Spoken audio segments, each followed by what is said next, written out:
Nung buhay ka pa, lagi tayong nag-aaway. Pero nung nawala ka, sina Papa at Mama naman ang nag-aaway.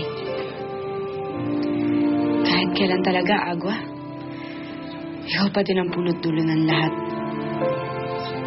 Hindi ko tuloy alam kung magagalit ako sa'yo o i-wish ko na bumalik ka na. Hindi ako makapaniwala na nakita ko uli ang pamilya ko. Masaya ho ako na magkasama sila. Masaya at mamahalan. Alam ko, yun ang huling pagkakataon na makita ko ang pamilya ko. Kaya maraming salamat. Pinagbigyan niyo ho ako. Kung buhay ka lang, hindi nasira ang pamilya natin. Sana tama si Papa na hindi ka patay at nawawala ka lang. Para maging buo uli ang pamilya natin. Pero alam naman natin imposible yun. Hindi ka nababalik at tuluyan ang mawawasak ang pamilya natin. Kung nasan ka man, Agua, sana masaya ka na. Dahil kami, hindi namin alam kung kailan kami sasaya ulit.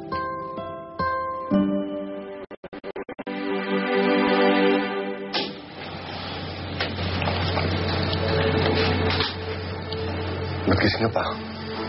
Hinihintay kita.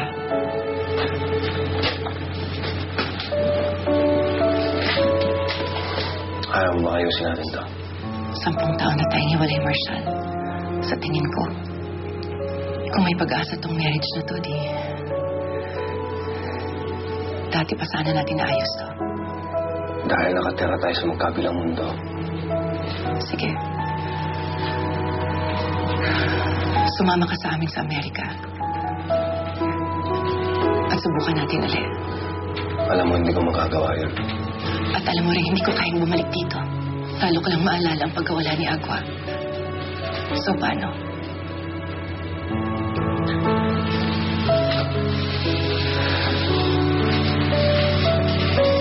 Pakawalan natin po isa't isa, Marshall.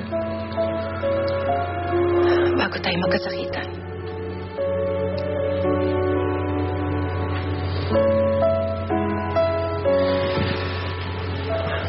Ito ba gusto mo? Oo. Suko na ako sa marriage na to. Ayoko na.